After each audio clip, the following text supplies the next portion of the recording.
Salut à toi, c'est Thibaut. Aujourd'hui, c'est un plaisir de te retrouver dans cette nouvelle vidéo. On se retrouve pour parler d'un sujet particulier, des banques. Alors pourquoi? Parce que depuis quelques mois, tu as sans doute entendu parler de ces conditions pour l'obtention de prêts qui se durcissent. Eh bien oui, c'est vrai. En fait, il y a quelques années, on pouvait emprunter facilement à 110% avec un taux d'endettement qui dépassait effectivement les 33% avec une épargne, on va dire, qui n'était pas forcément conséquente. Eh bien aujourd'hui, avec justement cet abus, on va dire, de projets qui sortaient, le Haut Conseil, les banques ont décidé de durcir finalement leurs conditions pour recadrer tout ça, en tout cas pendant quelques temps. Alors, quelles sont ces conditions? On a le taux d'endettement de 33%. En fait, il y a différents modes de calcul.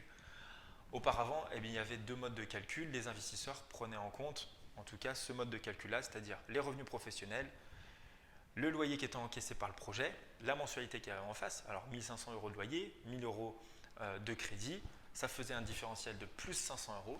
Donc ça veut dire que les loyers effaçaient totalement le crédit, donc c'est comme si on n'avait pas de crédit. Donc on avait nos revenus plus nos 500 € qui se dégageaient d'une opération immobilière. Ça veut dire qu'on avait un taux d'endettement de 0% parce qu'on n'avait pas de crédit.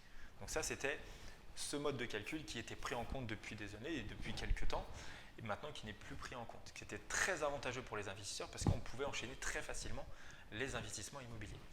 Maintenant, le mode de calcul qui est pris en compte et qui est obligatoire, c'est les revenus professionnels, le loyer, toujours à hauteur de 70%, donc nos 1500, le crédit en face de 1000, et donc il calculait les revenus plus nos loyers, et en face il y avait le crédit. Et donc du coup ça faisait déjà des charges, et donc ça faisait déjà un taux d'endettement. Donc avec un projet supplémentaire, on rajoutait des charges, parce qu'on avait une mensualité plus importante, mais aussi des loyers. Mais ça veut dire qu'avec l'accumulation des crédits, on pouvait avoir très facilement un taux d'endettement qui dépassait les 33%. Donc ça, c'est la première des choses, la première condition qu'il faut respecter au niveau de la banque, ce taux d'endettement de 33%. La deuxième des choses, c'est l'épargne. Il y a quelques années, il y a quelques temps, on pouvait avoir très peu d'épargne de côté, ce qui s'explique tout simplement, et puis de pouvoir investir justement à 110%. Et bien aujourd'hui, ce n'est plus le cas. Il faut, quand on a on va dire un projet immobilier à côté, quand on a un investissement qui est déjà en cours, il faut 6 à 12 mois de loyer d'épargne sur un compte, avec des comptes propres, des comptes nickel qui tournent sans traces exceptionnelles ou qui pourraient alerter en fait la banque. Aujourd'hui, il faut avoir un fonds de sécurité pour la banque. Et le dernier point, c'est l'apport. L'apport, tu t'en doutes. Maintenant, ils vont demander forcément les frais de notaire et les commissions. Pourquoi? Parce qu'il arrivait très fréquemment et trop régulièrement, il y avait des projets qui passaient, on va dire achat, résidence principale ou locatif. 200 000, on rajoutait les frais, etc. On arrivait à 220 000. Maintenant, l'emprunteur, au bout de quelques années, 1, 2 ou 3 ans, il se voyait dans l'obligation de vendre pour n'importe quelle raison son bien. Il se retrouvait toujours avec un prix de vente qui correspondait au prix d'achat il y a quelques années. Mais il y a toujours les frais de notaire et les commissions qu'il y a à rembourser au niveau de la banque. Les emprunteurs, ils se voyaient avoir toujours une dette vis-à-vis de la banque de 15, 20 000, 25 000 € qu'ils ne pouvaient pas rembourser, ou en tout cas qu'ils devaient rembourser d'une autre manière. Donc ça, c'était vraiment quelque chose qui est très, très contraignant il y a quelques années, qui était trop régulièrement mis en avant. Et donc du coup, aujourd'hui, il faut en sorte, en tout cas, d'impliquer l'emprunteur au maximum en demandant en apport effectivement les frais de notaire et les frais d'agent. Donc ça, il faut le prendre en compte. Et finalement, plus ton investissement il va être important, plus ton apport va être important. Donc voilà, ce n'est pas une obligation, mais aujourd'hui, il faut prendre en compte que c'est quelque chose qu'il demande. Donc voilà, c'était le petit aparté, on va dire même un long aparté avant la vidéo, puisque maintenant je vais te donner les quelques conseils, les quelques astuces pour justement être encore plus professionnel que tu ne l'es actuellement. La première des choses à savoir, c'est qu'il ne faut pas demander à la banque combien elle peut te prêter. Aujourd'hui, tu agis en tant qu'investisseur immobilier. Ça veut dire que tu dois prouver, montrer à la banque qu'elle peut te faire confiance sur un projet à 200 000, 300 000, 400 000 €, sur des projets à haute rentabilité, sur des projets avec travaux, avec des durées de 6 à 12 mois de travaux, avec une fiscalité qu'il y a derrière. Aujourd'hui, si tu ne montres pas ça, si tu ne connais pas le montant que tu as emprunté, il est difficile pour le banquier de dire je lui prête, je lui prête sur un projet à 300 000 €, sachant qu'il ne connaît pas finalement réellement son budget. Donc voilà, si demain tu arrives avec ton dossier qui est carré, avec ton calcul de ton endettement, le montant que tu peux emprunter. Puisque tu as toutes ces connaissances en amont, tu sais quel montant tu peux ou pas emprunter. Tu peux emprunter 200 000, par contre 400, 500 000, ça va être compliqué. Donc du coup, tu pars sur un projet à 200 000.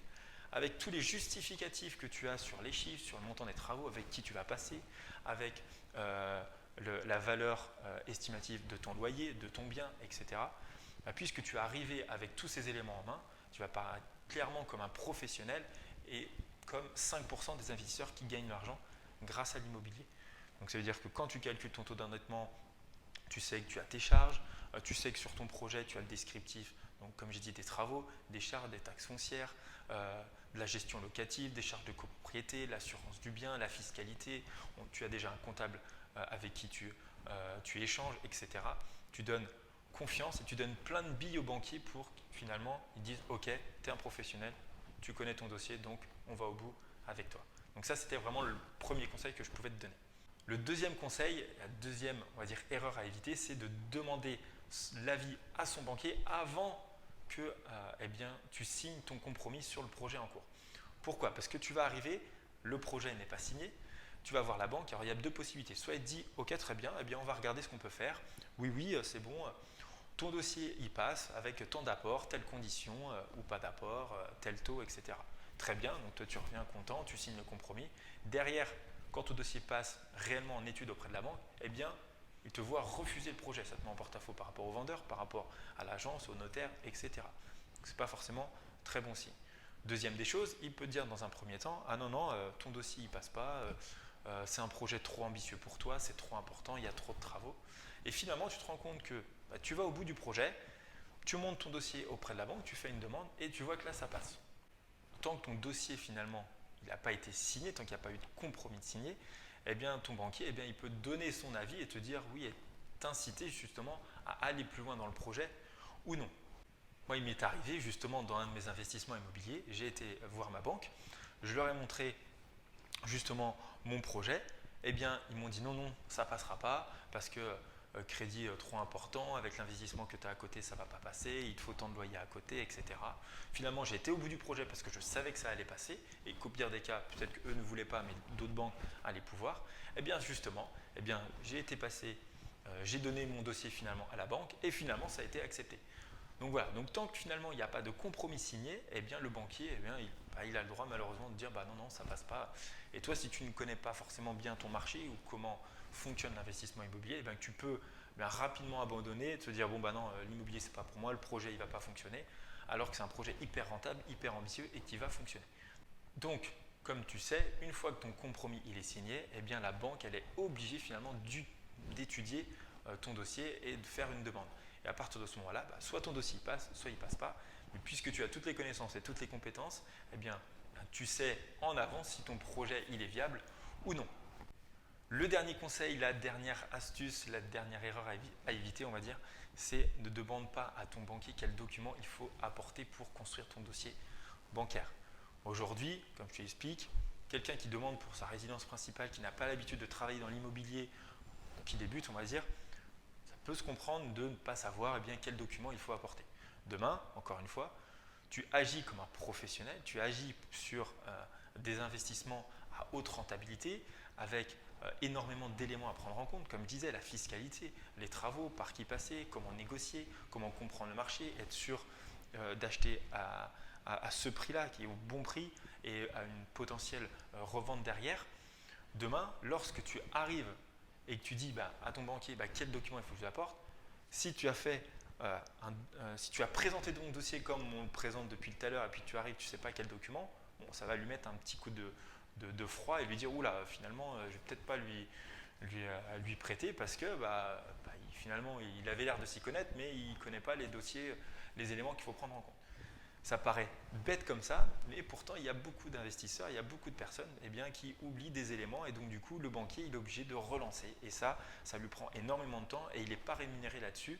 C'est quelque chose qui est chiant, faire des relances pour dire j'ai oublié la taxe foncière, vous avez oublié vos 3 derniers bulletins de salaire, il me faut tel ou tel élément, etc. C'est quelque chose qui vous prend du temps, c'est chiant pour lui et clairement, s'il peut l'éviter, il le fait. Donc quand toi tu arrives demain en tant qu'investisseur rentable avec un dossier complet, avec la présentation du projet, tous les éléments un à un qui est cadré, qui est, comme j'ai dit, qui est complet, derrière, eh bien, tu donnes une super image à ton banquier. Moi, à chaque fois que je donne mes dossiers bancaires, que ce soit à ma banque ou à mes autres partenaires ou quand je fais des demandes, forcément, eh bien, il y a toujours cette réaction un peu surprise de dire oula, qu'est-ce que vous faites comme métier? Vous êtes courtier, parce que même les courtiers, ils ne font pas des dossiers aussi complets.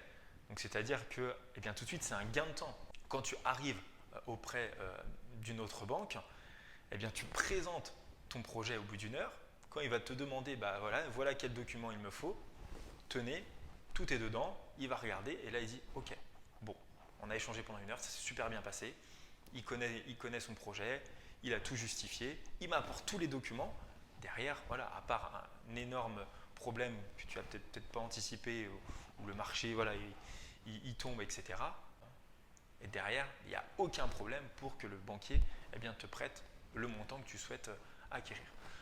Donc voilà pour cette vidéo, j'espère qu'elle t'a plu. Comme tu sais, je viens de lancer ma chaîne YouTube où tu retrouveras l'ensemble de mes vidéos. Alors les vidéos de la Minute Immo, les vidéos comme ça que je sors le jeudi.